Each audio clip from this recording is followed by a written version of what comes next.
1991. The year rock ballads made grown men cry. 10 songs. 10 broken hearts turned into gold records.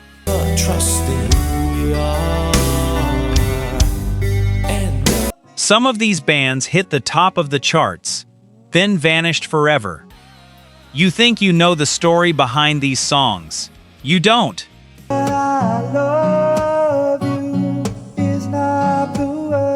Because behind every soft chorus was a band falling apart in silence.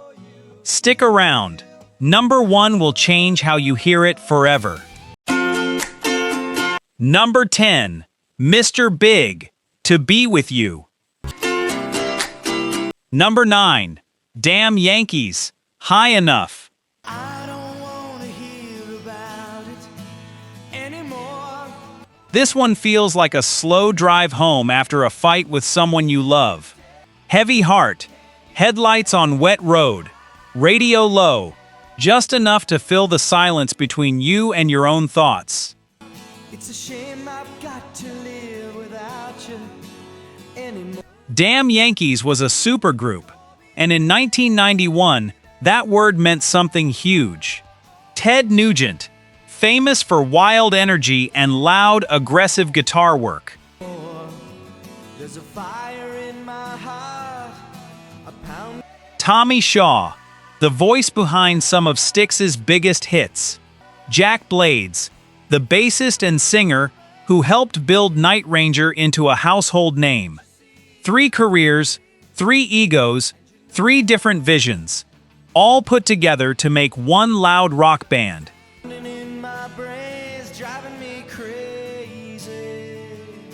Then they wrote this ballad, and it became their biggest moment, the song that made the whole experiment worth it. It was released on Warner Brothers Records, written mostly by Tommy Shaw, about wanting someone to trust you completely, to believe in a love that keeps rising instead of falling apart.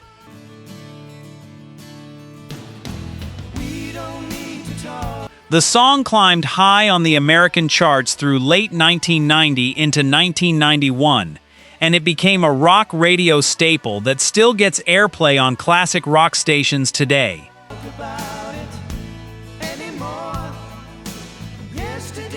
Here is the fun part. Ted Nugent, a man famous for loud guitars and wild energy, barely wanted this song on the album at first. He reportedly thought it was too soft for his style, too far from the raw, aggressive sound that built his career.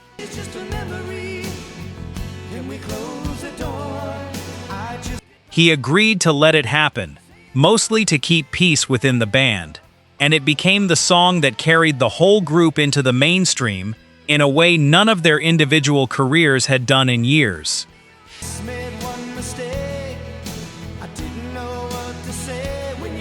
This one gets forgotten today because Damn Yankees never stayed together long enough to build a lasting legacy.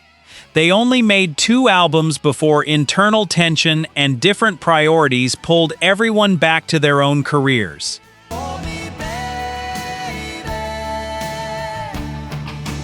Once the band split, there was nobody keeping the song alive on classic rock radio the way a solo artist could. Nobody touring it every summer, nobody reminding new generations that it ever existed.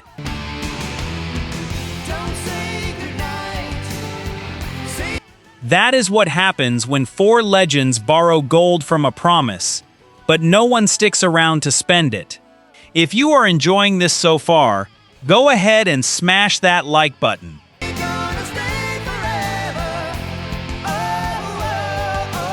It really helps this channel keep telling these stories. Next up, a song some critics laughed at when it first dropped. They are not laughing anymore. Hey, Rocklore community. Before we continue, let's have a real talk for a second, bro. You know, this isn't just a channel to us. And I hope it's not just a place you come to watch a video and then forget about it. This is a community. It's a place where we get to dig up the secrets of rock and roll, share our favorite riffs, and celebrate the artists who maybe didn't get the love they deserved. Right now, Only about 1% of our viewers are subscribed. We can change that together and grow this community. All you have to do is hit that subscribe button with the notification bell on. When you do, you're not just helping a channel grow. You're becoming a member of the Rocklore family. You're signaling to us and to YouTube that these stories matter, that this music is worth preserving, and that this community is a place you want to be. Subscribing is your way of making sure you're always in the loop. It means you'll be the first to know when we unearth a forgotten legend, drop a new countdown, or dive into a piece of rock history you've never heard before. So if you're a true fan of the lore, if you get that same feeling of discovery that I do, then come join us. It takes 1 second to be a part of something bigger. Every story you see here takes hours of digging, piecing together history, and bringing forgotten moments back to life. If you'd like to support that work, you can become a channel member. It's just the cost of a cup of coffee, but it helps us keep these stories alive, and for that, we're grateful. Number 8. Great White, Save Your Love.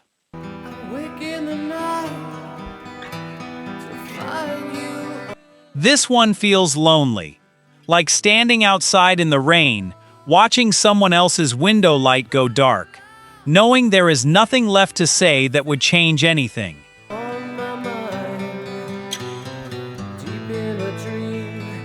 Great White was known for a bluesy, Zeppelin-inspired sound, built on tough riffs and a tougher attitude that made them stand out from the shinier, more polished bands of the era.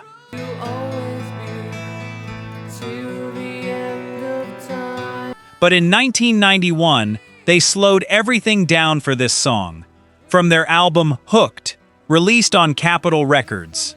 The production leaned heavily into rich, warm guitar tones and a vocal performance from Jack Russell that carried real vulnerability, something the band rarely showed on their harder tracks.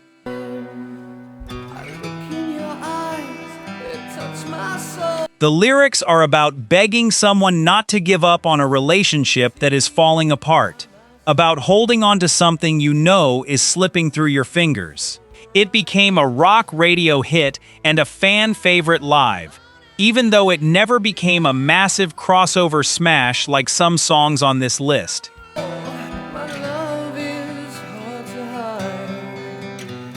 Here is something interesting. This song grew a stronger following overseas, especially in parts of Europe, than it ever got back home in America. Fans there treated it like a hidden classic, something deeper than a typical American rock single.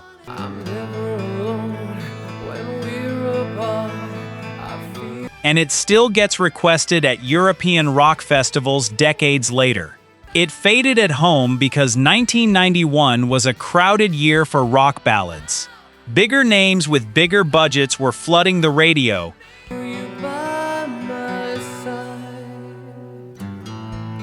backed by massive label marketing campaigns, and a song like this one just got buried under the noise, even though it deserved better. Even though longtime fans still call it one of Great White's most honest recordings.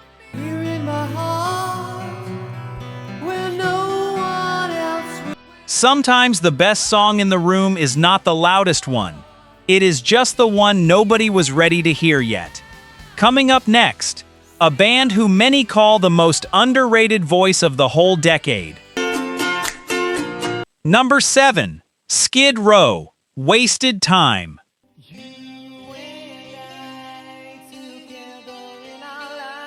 This one hits different. It is the sound of a band admitting they are tired. Tired of fighting, tired of running, tired of pretending everything is fine when it clearly is not.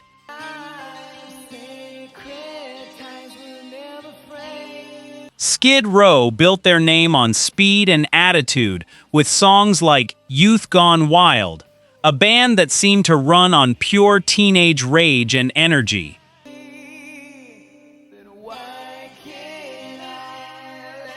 But on their 1991 album Slave to the Grinder, released through Atlantic Records, they slowed down for this raw, emotional ballad, about regret and lost time, about looking back at years you cannot get back.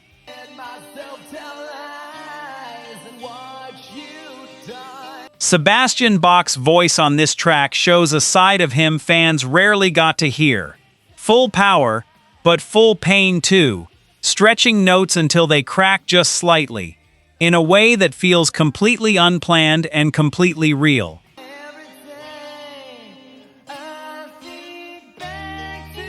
Here is a detail most people miss. This song was almost left off the album entirely. The band worried it clashed with their tougher image. Worried longtime fans would see it as a betrayal of the raw sound that made them famous in the first place.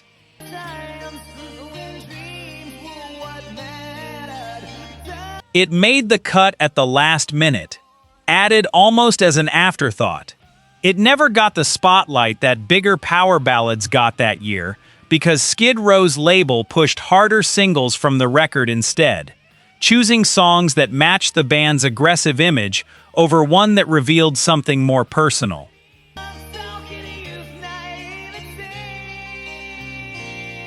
This one got treated like a deep cut, even though many longtime fans consider it one of the most emotionally honest songs the band ever recorded. A song that still surprises new listeners who only know Skid Row for their loud side.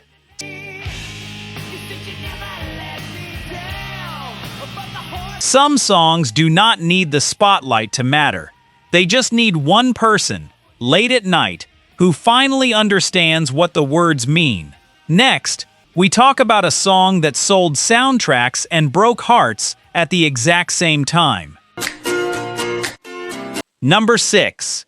Firehouse. Love of a Lifetime.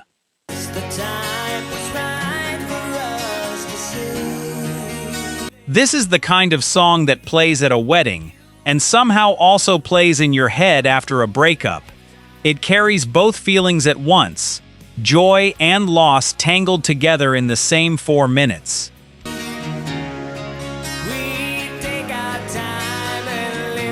Firehouse released this one in 1991 on their self-titled debut album through Epic Records. It was written as a devoted, almost innocent love song, a promise of forever, at a time when the rock world was starting to turn darker and grungier.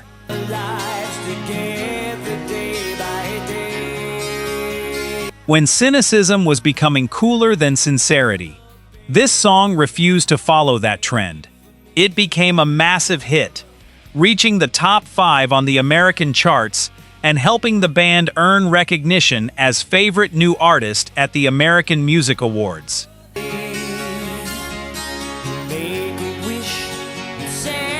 A huge accomplishment for a band nobody outside the rock world had heard of a year earlier. Here is something sweet fans often forget. The band recorded the vocals in very few takes.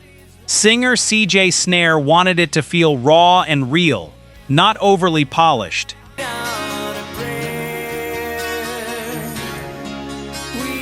So some of what you hear is close to a first performance, imperfect in the most human way possible.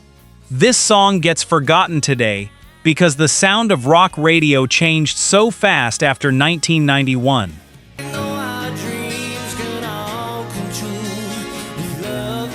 Grunge took over almost overnight, and shiny, hopeful love songs like this one got pushed out of the conversation, treated as relics of a style that suddenly felt outdated, even though it once ruled the charts and touched thousands of weddings across the country.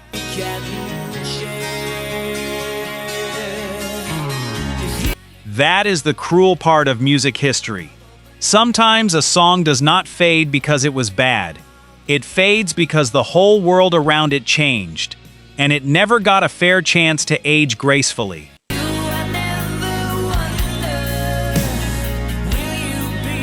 We are almost to the halfway point of our list, and the songs are about to get even heavier. Number 5. Queensryche, Silent Lucidity.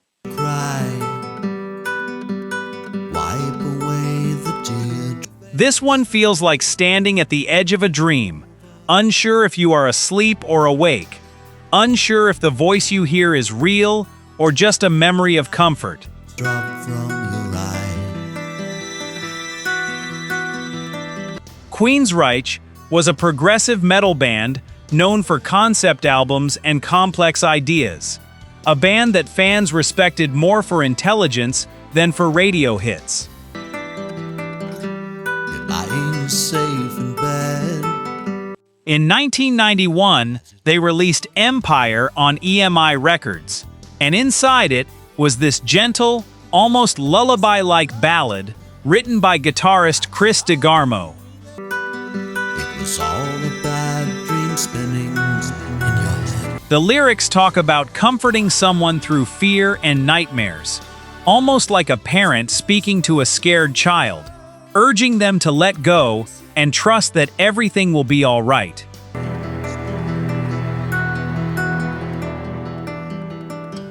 It became the band's biggest hit, reaching the top 10 on the American charts and earning a Grammy nomination. An enormous achievement for a band that had never crossed fully into the mainstream before. Your mind tricked you to feel the pain of some. Here is a fascinating detail. The string arrangement on this song was inspired by classical composers, and some listeners at the time thought it sounded closer to a film score than a rock song. Someone close to you leaving the game. That is exactly what made it stand out on the radio, sitting next to guitar-driven anthems like something from an entirely different world. This one gets underrated today because Queensryche was, and still is, seen as a band for serious metal fans only. So hear it. A band built for musicianship and storytelling rather than mainstream crossover appeal. Casual listeners never fully connected the softer song to the harder band behind it, so it often gets left out of ballad conversations, even though it belongs at the top of them. Is another chance. Wide awake. We are halfway through this countdown now. Which song has hit you the hardest so far? Drop it in the comments. I really want to know. Now we reach the song everybody remembers, but almost nobody remembers correctly. Number 4. Bryan Adams. Everything I do it for you. Look into my eyes. You will see. This one feels like devotion.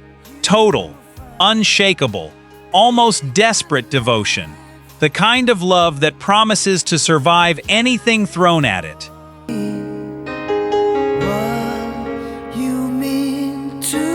Bryan Adams wrote this song for the movie Robin Hood, Prince of Thieves, released in 1991 on A&M Records.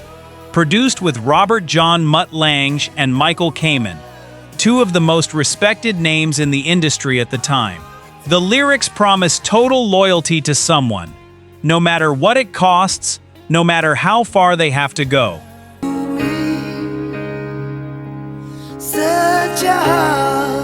It became one of the biggest singles of the entire decade, spending an enormous stretch of weeks at #1 in the United Kingdom, and topping charts in country after country around the world, from Canada to Australia to across Europe.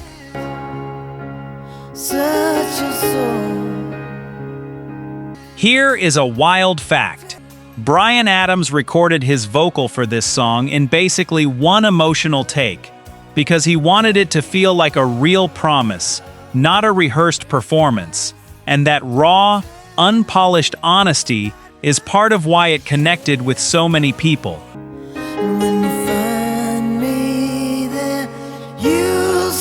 Now here is where the story turns. This song became one of the most talked about controversies in rock chart history, and we teased this earlier in the video, so let us fully unpack it now.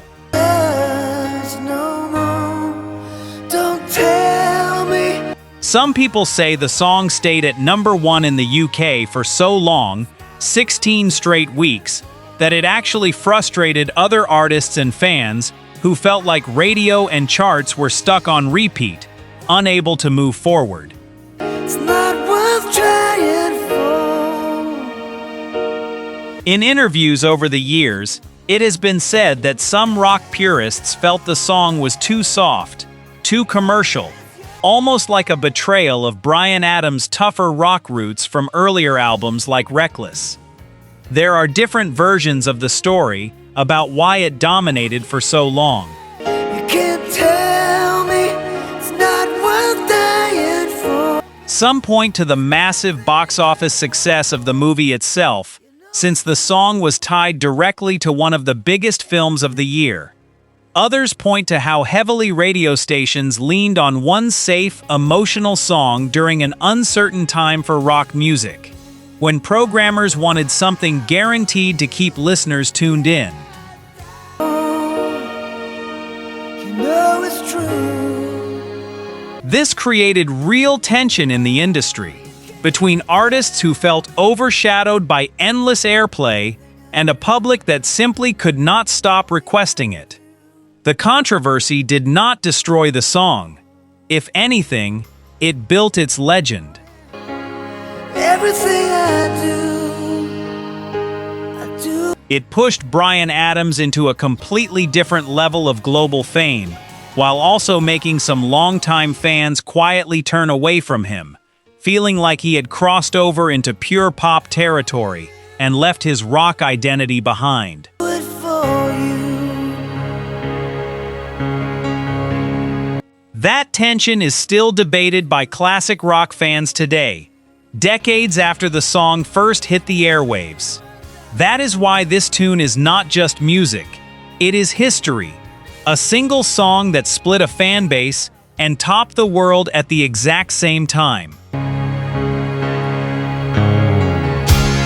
Look into your eyes. Up next, 3 songs left, and each one carries its own piece of rock and roll heartbreak. Number 3. Extreme, More Than Words. Saying I love you is not the. This one feels like a whisper in a quiet room. Just 2 people, and everything unsaid between them, hanging in the air like it might disappear if either one moves too fast. Words I want to hear from you. Extreme was a funk rock band known for wild energy and technical guitar playing, built around complicated rhythms and flashy musicianship that impressed fellow players more than casual listeners. Nobody expected this. It's not that I want you. Not. In 1991, they released More Than Words on their album Pornograffiti through A&M Records, and it was almost entirely acoustic, just 2 voices and 2 guitars, stripped down to nothing but honesty. Not to say, but if you only knew. The lyrics ask a simple question. If you truly love someone, do your actions match your words? Or are you just saying things you think they want to hear? It shot straight to number 1 in the United States and became one of the most requested wedding songs of the entire decade.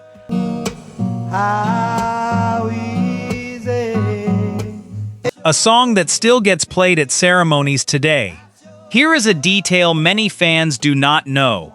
Guitarist Nuno Bettencourt and singer Gary Cherone recorded much of this song live together in the studio. It would be to show me how you feel. Almost like a duet, sitting close together to capture the raw closeness you hear on the track. Something that is difficult to fake when you piece vocals together separately. More than words. This one gets a strange kind of underrated status, because it became so famous as a slow dance song that people forgot it came from a band built on loud, technical, funk-driven rock. Is all you have to do to make it. The ballad eclipsed the band's real identity so completely that casual fans still do not know Extreme's harder material exists, still do not realize the band behind this gentle love song could tear through complicated riffs that left guitar teachers amazed.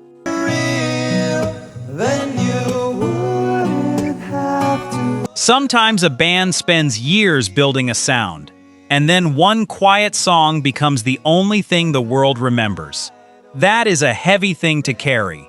Only 2 left now, and these are the 2 that truly defined the entire year of 1991. Number 2. Metallica, Nothing Else Matters.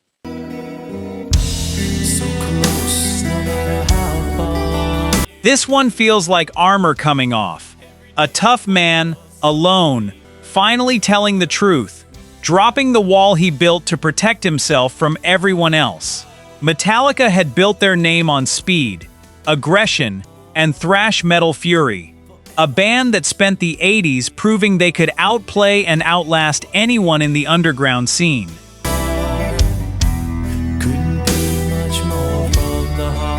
Then in 1991, they released their self-titled album, known as The Black Album, on Elektra Records, produced by Bob Rock, a producer known more for polished mainstream rock than raw thrash metal, which itself was controversial before the album even released.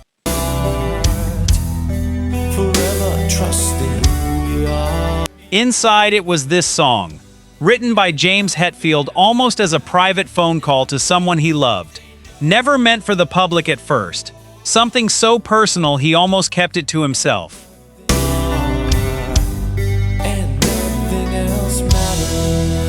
The lyrics are about trust and independence, saying it is okay to follow your own heart even if others do not understand, even if the people around you expect something different from you.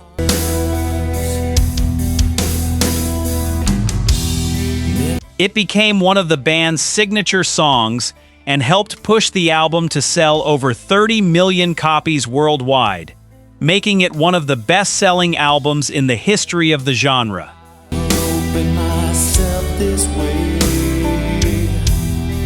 Here is a story fans love. James Hetfield originally hummed this melody quietly to himself on tour, almost embarrassed by how soft it was, worried his own bandmates would laugh at him, before the band convinced him to turn it into a full song and record it properly.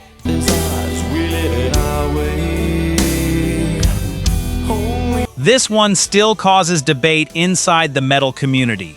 Some old-school thrash fans felt the Black Album, and especially this soft ballad, was the moment Metallica traded raw aggression for mainstream success.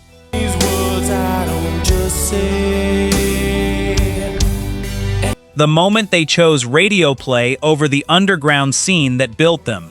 Others say it proved the band could do anything and still sound completely like themselves. That vulnerability does not cancel out power.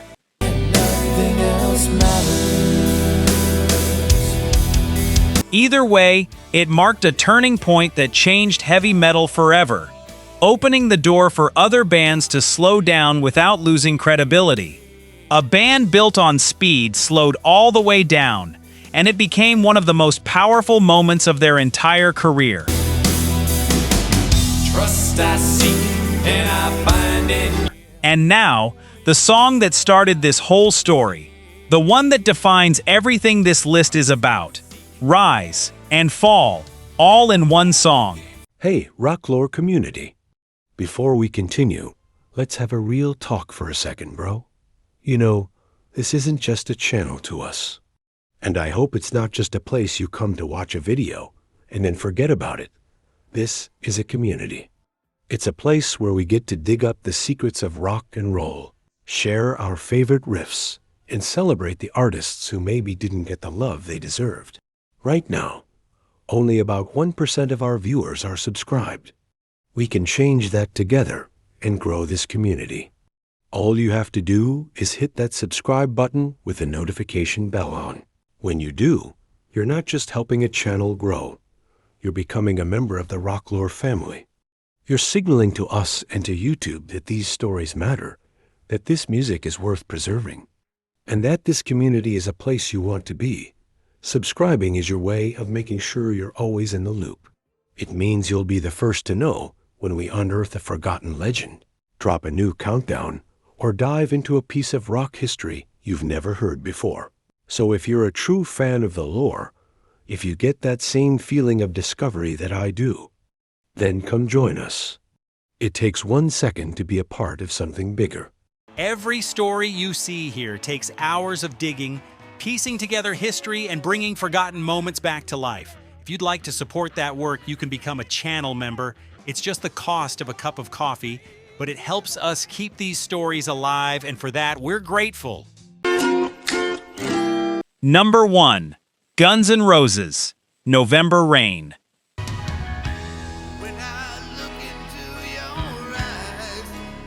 This one feels like a funeral and a wedding happening at the same time. Beautiful and heartbreaking all in one breath. The kind of song that makes you feel joy and grief without knowing exactly why.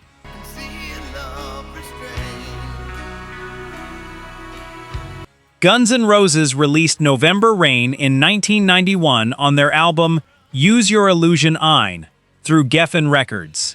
Written by Axl Rose years before it was ever recorded, reportedly sketched out on piano as far back as the early 1980s.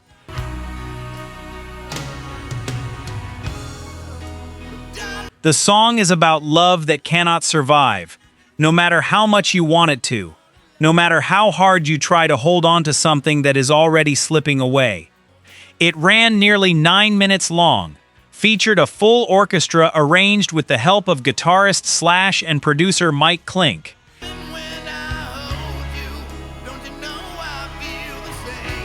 and became one of the most ambitious rock songs ever put on the radio.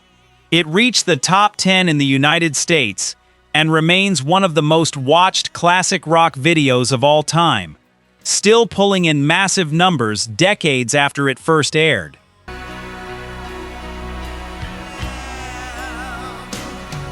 Now let us go back to what we teased at the very start of this video, because this is the song where the real controversy of 1991 lives. Some people say the music video, one of the most expensive ever made at the time,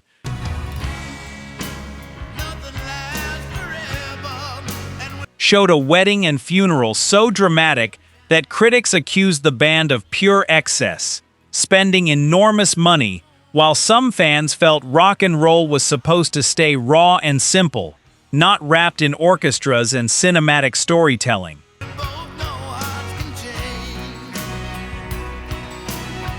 In interviews over the years, it has been said that tension inside the band was already growing during this period, with creative differences and personal struggles pulling members in different directions, long before the public understood what was happening behind the scenes.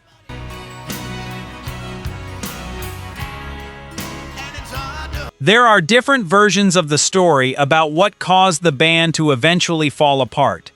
Some point to industry pressure and fame moving too fast for anyone to handle safely. Others point to internal conflict that had been building for years. Disagreements over direction, over control, over who the band even belonged to.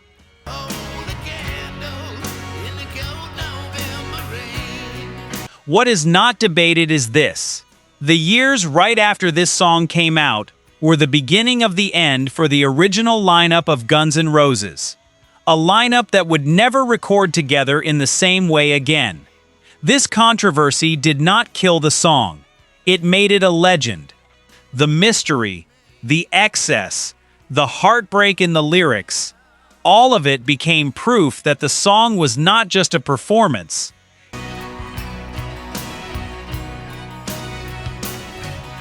It was a warning of what was coming for the band itself, foreshadowing a collapse that fans would only fully understand years later. That rise and fall is baked directly into the DNA of this song, more than any other track on this entire list.